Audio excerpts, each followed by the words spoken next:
Arcade-style driving returns with Onrush, a brand new game created and developed by Codemasters Evo, a new studio formed by members of the now-defunct Evolution Studios. Its pedigree includes the critically acclaimed World Rally Championship series on PlayStation 2, the over-the-top MotorStorm series on PS3, and the still gorgeous Drive Club on PlayStation 4. Now this talented team returns with its flashiest release yet, driven by a brand new engine. And today, we're taking our deepest look yet at what it takes to build a game like Onrush. My name's Rushy, I'm the game director on Onrush, and we're here at Codemasters to talk to you all about behind the scenes of how we made the game. So join us as we explore the studio, talk to the people who have been working on the game for more than 2 years. Our aim was to make a game that was better looking than our last one. We wanted to hit the really high visual bar that we'd achieved previously. Look at super early builds of the game. And it's this little top-down racer where we had just basically cars driving around a track. Examine all the tools and technology used to bring it to life. Check out all the new graphics features on offer. Explore its use of dynamic audio. And so much more. Curious to see what it takes to build a game like this from the ground up? All that and more is coming up on this special behind-the-scenes look at Onrush.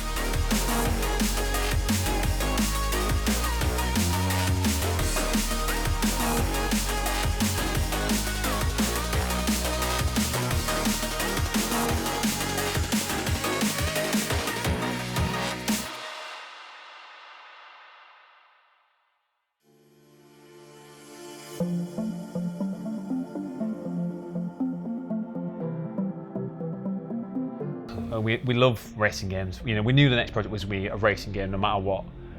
But we spotted this gap in the market. There's no arcade races about right now, and I'm a big fan.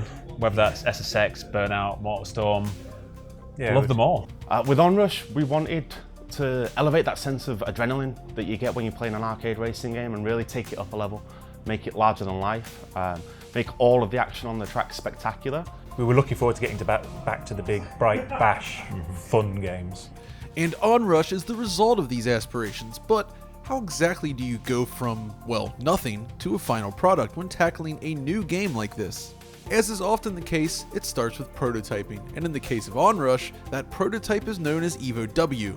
You see, Onrush itself was first known as Evo X, or 10, since it was the 10th game the team had worked on together.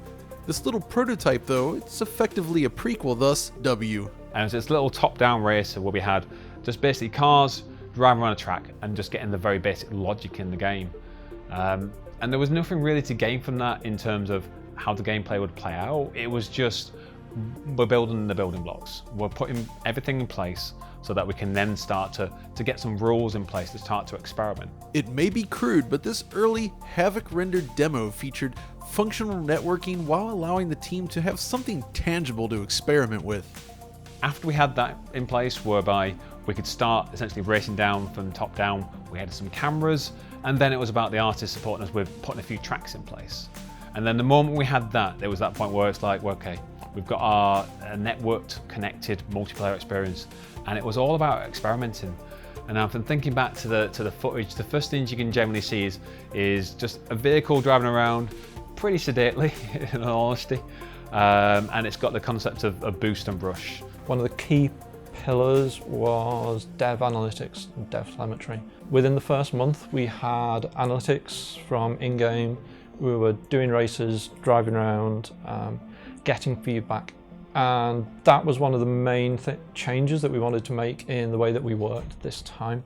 This tracking helped immensely in building the game, allowing the team to monitor each track as it was built to get a better idea of how it would play. In this stage, it's all about rapid iteration. That's a few playtests all mingled together, and you can see the routes that everybody's takes. You can highlight where they crashed, how they crashed, even why they crashed. Got up to 50 odd blockout tracks. God knows how much work went into some of those, but yeah, it was just whittling them down and then finding what matched the game modes, and then purifying the game modes at the same time as purifying the tracks, and it ends up with a wonderful combination. That seems like a lot, but this dartboard attempt at building tracks combined with the available telemetry tools allowed the team to quickly refine and iterate each piece of the puzzle, Early development involved multiple groups within the studio working on disparate elements while trying to find the fun, so to speak. The next layer was kind of adding in, I think we added in teams, and then we added in some very basic rules to try and, well, what are people working towards? Well, we didn't truly know exactly what the game modes were going to be at that phase, and actually it was distance traveled. It sounds super simple, but it's a very easy metric whereby everyone's driving around and whoever drives the most as a team, because I think we found that if we had just unbridled sort of unrestricted kind of play where everyone's in it for themselves, it's just utter chaos, especially when you're trying to force everyone together in such a tight bubble.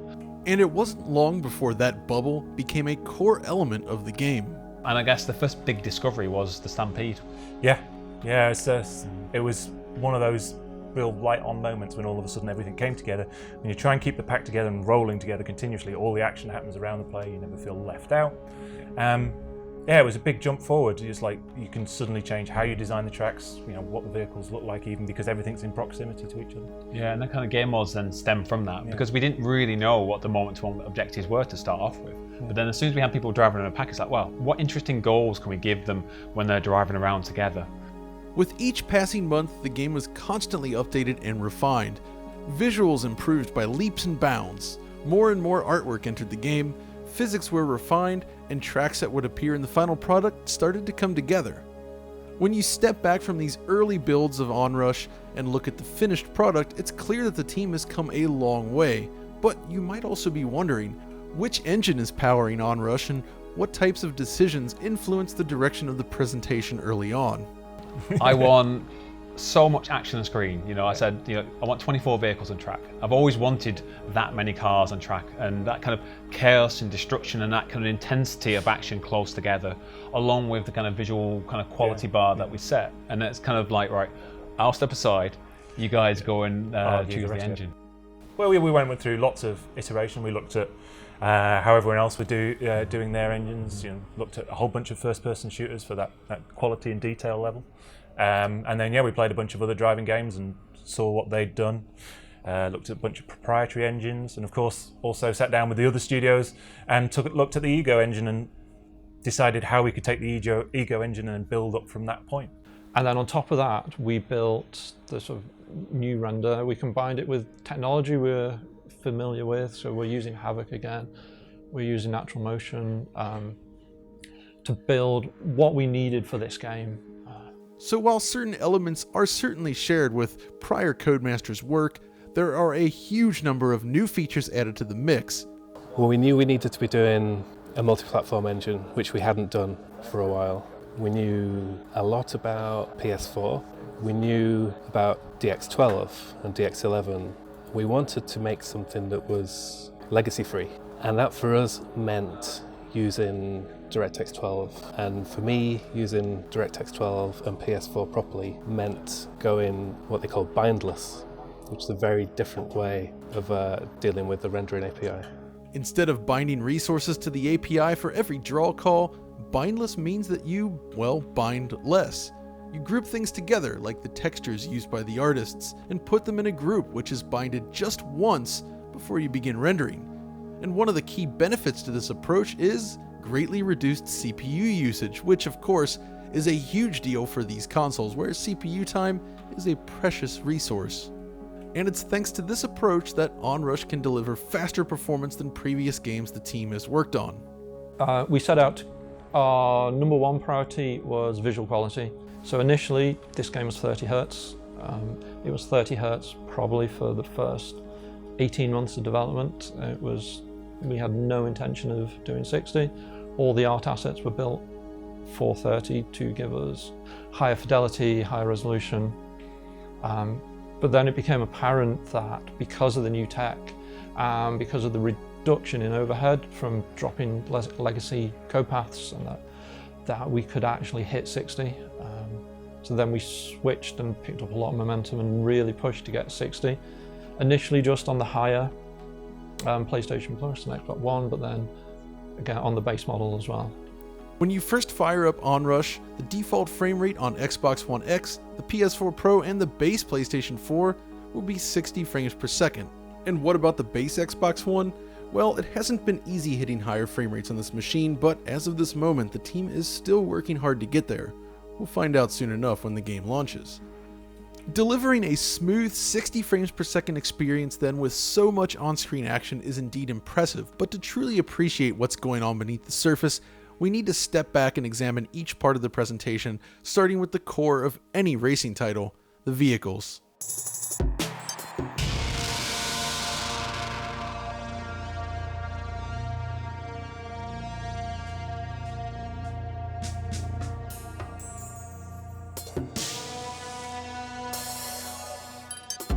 What good is a driving game without a stable of driving machines? Packed with detail, the vehicles featured in Onrush may not exist in real life, but each is built as if it could. The design of the vehicles is basically that it is a race chassis with fiberglass or carbon fiber shells on top. Seeing this chassis now in full screen, this is the detail we've got. Each of the vehicles is built in a way that should be able to work in real world. Onrush features a large selection of buggies, bikes, and trucks, each with independent frames, bodywork, and interiors that are absolutely packed with detail. In fact, vehicles can reach a polygon count of up to 180,000 triangles on average. Sure, that's slightly less than the typical count of a car in Drive Club, which comes in around 250,000 on average, but considering that Onrush features up to 24 vehicles on screen at 60 frames per second, well, it's quite an accomplishment. Heck, the wheels and tires alone feature 20,000 polygons and make use of parallax occlusion maps to create even more depth. Depth which, as you race, fills up with dirt and snow. This applies to the body as well. Procedural dirt and damage appears on cars as you race, which helps sell the notion that you're slopping around in the mud. There's also deformation to take into account. As you slam into objects and other cars, the entire frame can be crushed by the force of each impact. The overall damage in the game is procedural as well, sort of volumetric deformation. So this is only partially the deformation. The wheels, the chassis and everything else would also crush at exactly the same time.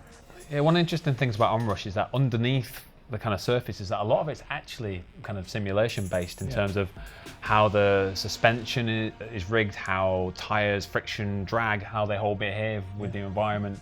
We use Havoc for our basic collision with the world, but that's only really that's a starting place.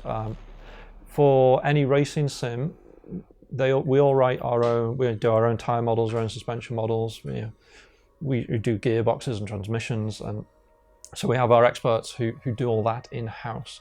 While the underlying physics simulation is based on reality, Onrush is focused on a more arcade-like experience where certain elements of the vehicle handling are manipulated slightly to enable a more over-the-top, riskier style of play.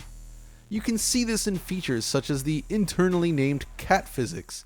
You know, cats are adept at landing on their feet, right? And this basic concept extends to the big jumps in Onrush.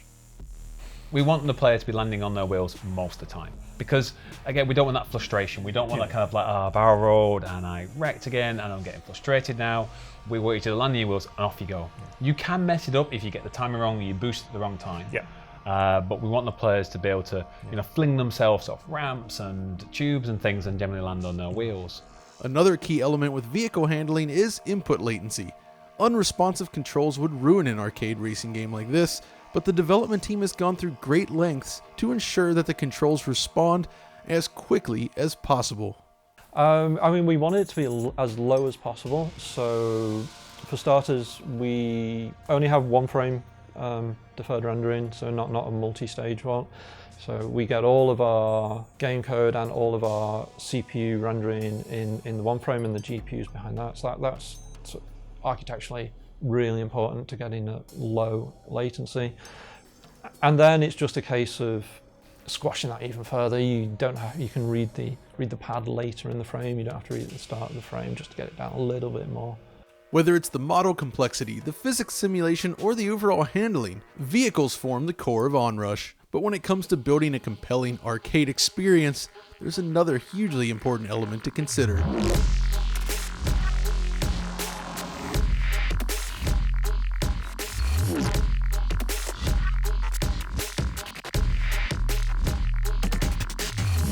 Like Drive Club before it, Onrush features a wide selection of large-scale, super lush environments, which serve as the foundation for each of the game's tracks. In creating these environments, the team tried its hand at something new: photogrammetry using drone footage. The basic idea involves capturing footage of actual landscapes and rock formations using a high-end drone. Then, using photo scanning software, the acquired data is processed into a form which can be used by the artists. And once this lengthy process is complete, the resulting meshes require cleanup and adjustment by the environment artists using Maya and ZBrush.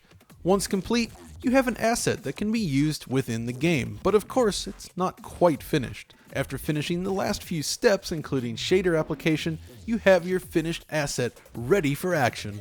And over here is a finished rock. It's not the same piece, it's from a different shot, but it's from the track Waterfall Canyon, and it uses the same process. Not only does this process yield more realistic results, but it reduces overall modeling time by half, allowing artists to produce assets even faster.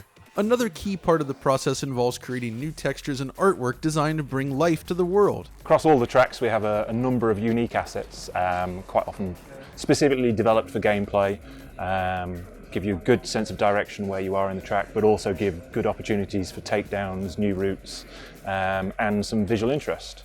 In building on this style, the artists created massive texture sheets like you see here with tons of variety.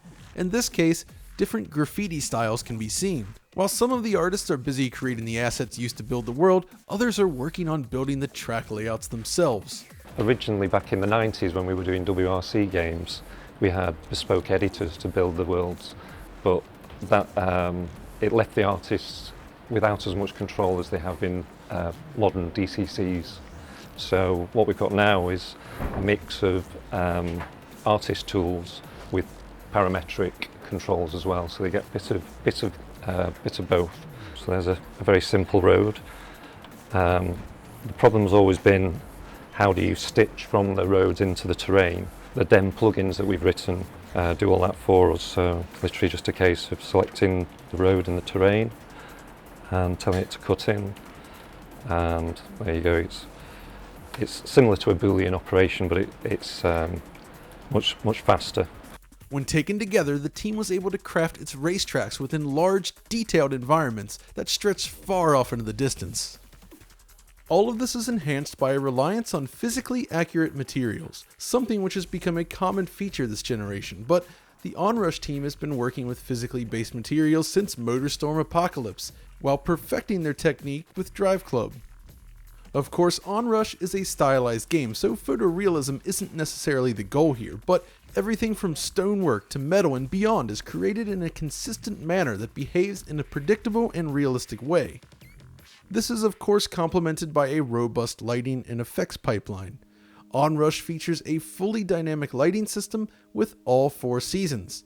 Races can occur at any time of the day, and the time of day shifts as you race. The single-player mode takes advantage of this by breaking up its campaign into actual seasons, which impact the look and feel of each environment, increasing the variety in the process. In addition, each season features its own attributes. Flowers and trees bloom during the spring and summer, change color in the fall, and eventually wilt as winter arrives.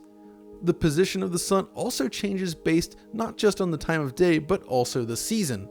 And of course, light from the sun is entirely real-time adjustable, allowing the time of day to change at any point during a race.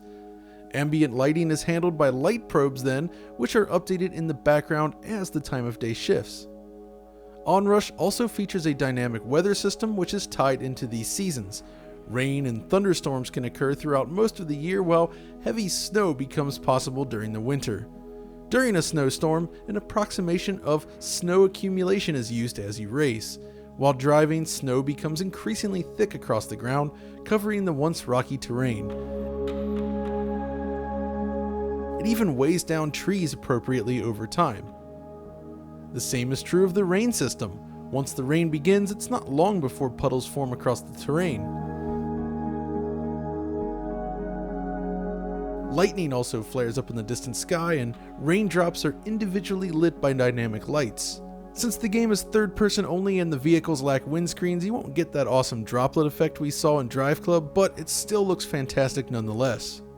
Even better, vehicles create proper tire tracks while barreling across the terrain, and these tracks are fully geometric, lending an increased sense of realism to the action. Then of course, there's the sky system. It's a volumetric cloud system. We've tried to make it so it's very easy for the artists to edit and set up the look of the clouds that they want. It's based on there's kind of three heights in the clouds, top, middle and bottom, and for each layer you can set the density and the coverage and the wispiness. Basically, the game cycles between 3 textures while using data from the most recent 2 layers to build the effect, while the third is updating. Drive Club was known for its cloud system as well, but the solution in Onrush is actually faster. In Drive Club we used a middleware called True Sky. This time this is in-house. This was based on the cloud system that they use in F1, so those guys developed this initially, and then we took that and just developed it further. Onrush also features volumetric lighting and height-based fog, which work in tandem with the weather system to dramatic effect. The height-based fog is fully dynamic and adjustable by the artists, while dynamic lights such as the sun interact with the atmosphere to produce rich crepuscular rays. Onrush uses a screen space grid divided into many depth slices where every dynamic light source can produce an associated effect. The sun, headlamps, street lights, and more all take advantage of this system. And of course, since Onrush is using a deferred renderer, the cost of individual lights is rather low, thus you'll find them everywhere throughout the game. Another aspect of the lighting worth discussing then is the ambient occlusion. It's a volume texture for each object, so we'll bake, so for the car shell, for example, we'll do an offline process where we generate data for each voxel in a volume texture, so that we know the colours represent which direction you can see. We've covered a lot of ground thus far, so let's step back for a moment and consider just what we're looking at here before moving on. Basically, the deferred renderer powering Onrush takes advantage of modern rendering APIs like DirectX 12, enabling fast performance across a variety of platforms while offering large-scale environments with fully dynamic lighting, time of day cycling, and weather. All 4 seasons are modeled, volumetric lighting and clouds are included, and every vehicle can produce geometric tire tracks and water trails. Add in the physics simulation, high-quality vehicle models, realistic materials, and super fast frame rate, and you're looking at something mighty impressive. Of course, one thing to keep in mind is that, like other similarly dynamic titles, the time of day and specific weather conditions can greatly influence the overall appearance. The beach track on a sunny afternoon, for instance, something which is very common in the recent beta, appears less impressive in motion than, say, a race at dusk or dawn or during a storm even. It was true of Drive Club, and it's true with Onrush. Of course, one area where Onrush greatly outshines Drive Club is anti-aliasing. The new engine features a robust temporal reconstruction technique which uses information from previous frames to reconstruct the image. So this is with the anti-aliasing turned off, so no anti-aliasing at all, and half the resolution. So this is a quarter the number of pixels, just to be clear. Now I'm going to turn on the temporal reconstruction, and if the image is nice and clear, I think you might be able to then read, just about make out, and that kind of just demonstrates that we are adding detail from previous frames that would otherwise be lost. It's an effective and fast solution requiring around 10% of total processing time for each frame. And really, that's kind of a great way to sum up the visuals in general, effective and fast. To deliver such a dynamic environment at 60 frames per second with 24 vehicles on screen is no small feat. But as impressive as it may be, the visuals alone aren't enough.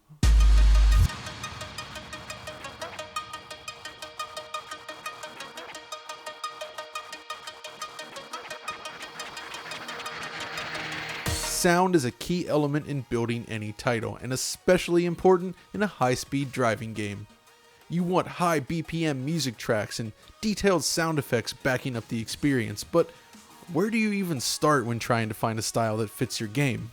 It was a pretty easy decision to go with licensed music. We looked at the options. We've had bespoke composed scores in the past. We wanted to go for something that was a little bit more eclectic, involved a lot more genres, a lot more styles. But we knew we were aiming for extreme sport, an X Games type feel, a competitive feel, but pure arcade as well. And so it got me looking at these extreme artists. Where is the sort of extreme sports in music? And a lot of that is turntablism.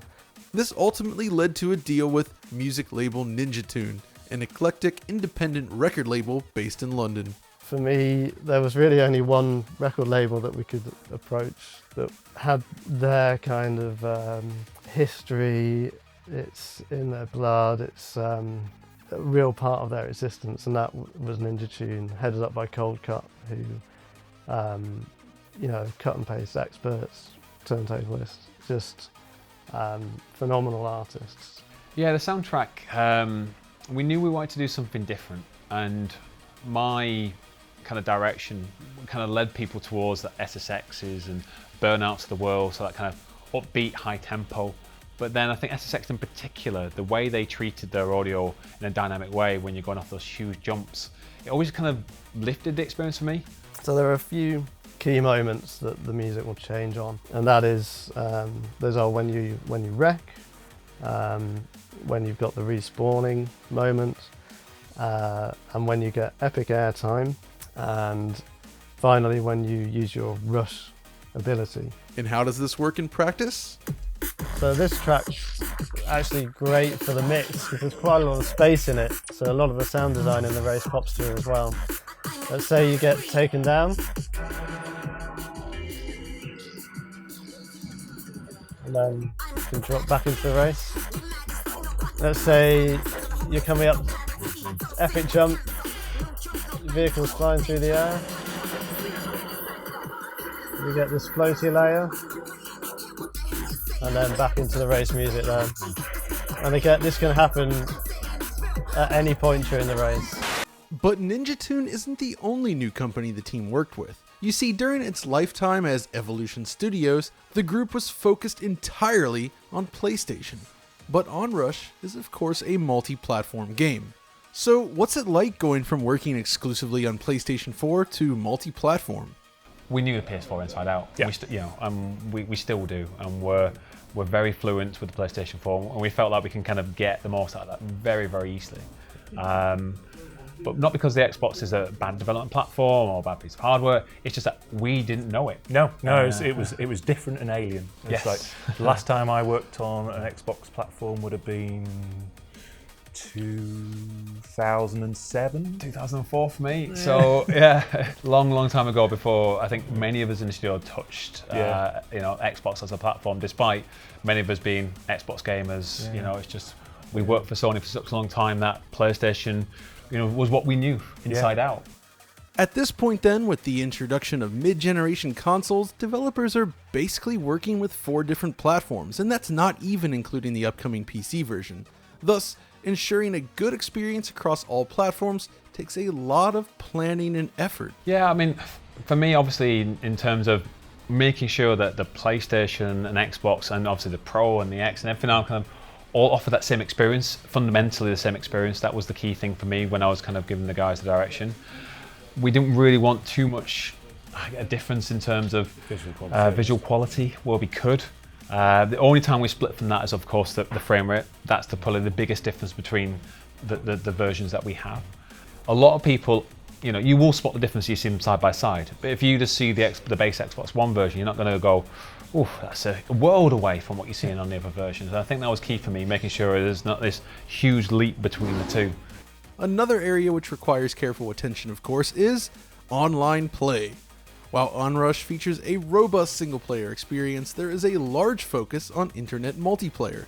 But if you followed the development of Drive Club, it's difficult to forget the issues encountered at launch.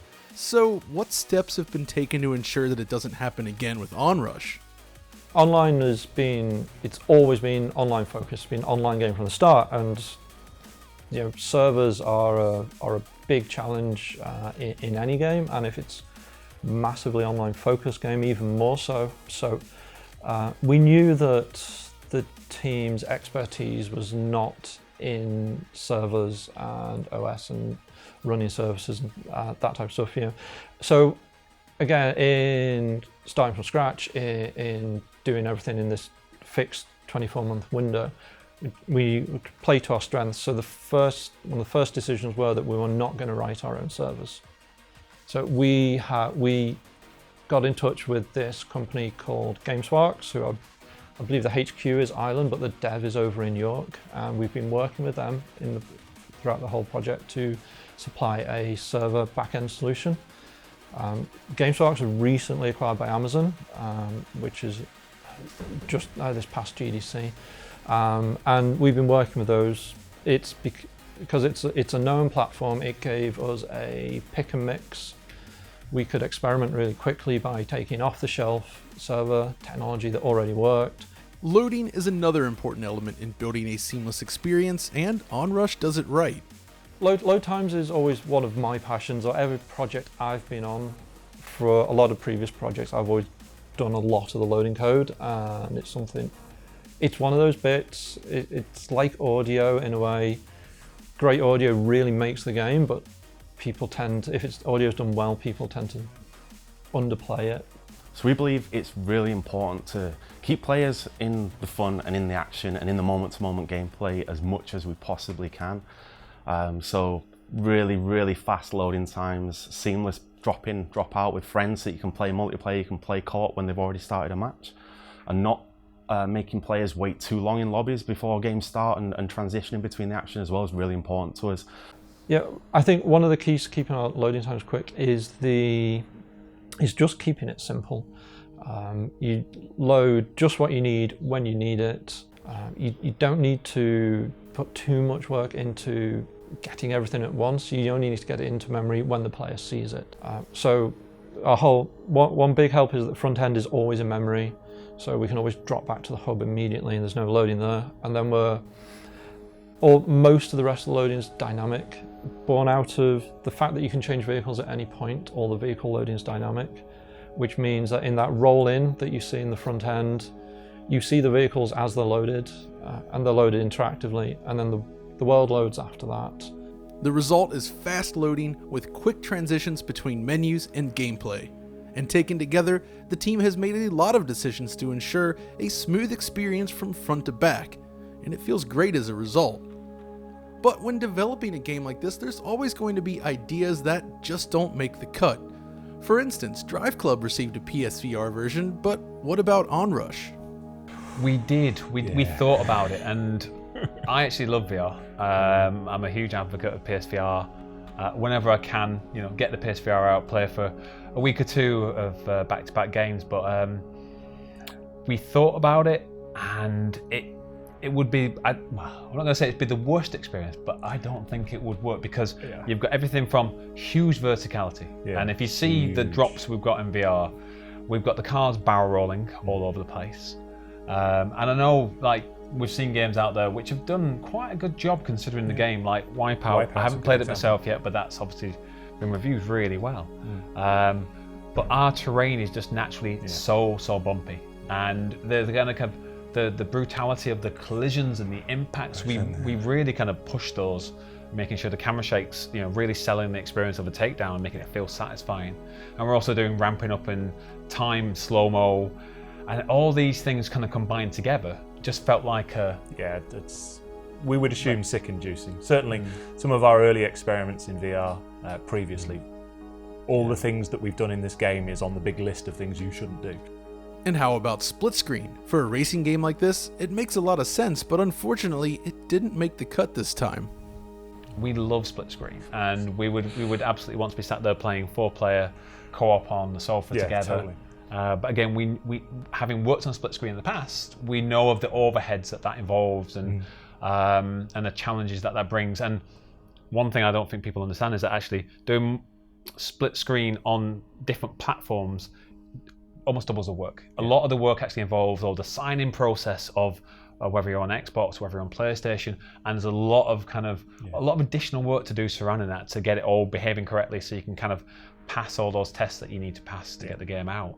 And it's one of those things where I think next project, whatever we do, then split screen, because we've got the engine, because we've got the tools, and we're kind of in a really good position with everything that we built, is definitely a possibility.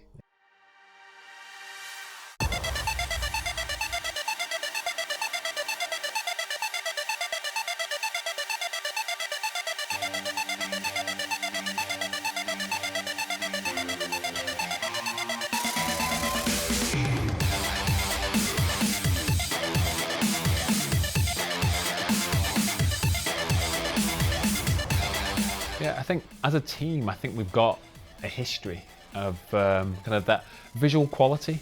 I mean, I'm most proud of, I guess, the whole team really, because everyone has pulled their weight. Oh, I want this, this and this, and you can come back 3-4 weeks later and you go, yeah, ooh, tweak that a little bit. And whereas, yeah, if we were a new team, you would just have to sit on it day by day by day.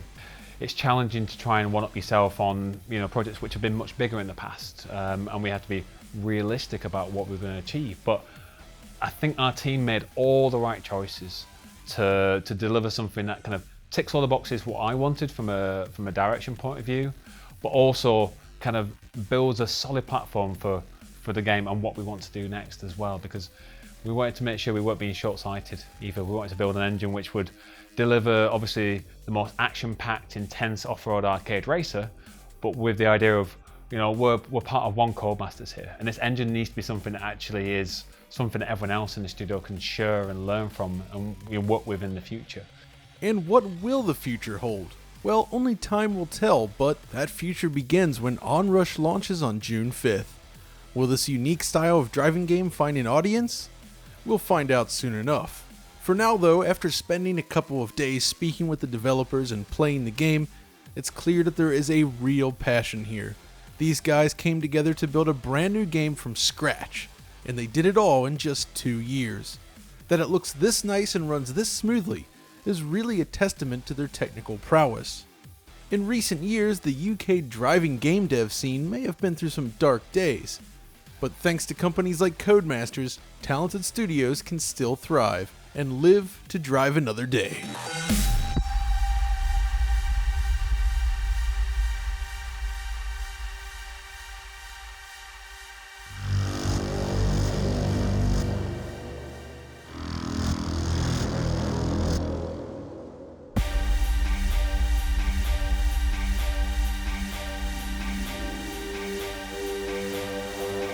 Hey, thanks for watching this behind the scenes look at Onrush. If you enjoyed this kind of video, be sure to let us know in the comments, and of course subscribe to our channel, ring the bell at the top of the screen, and of course follow us over on Twitter. Your support helps make things like this possible.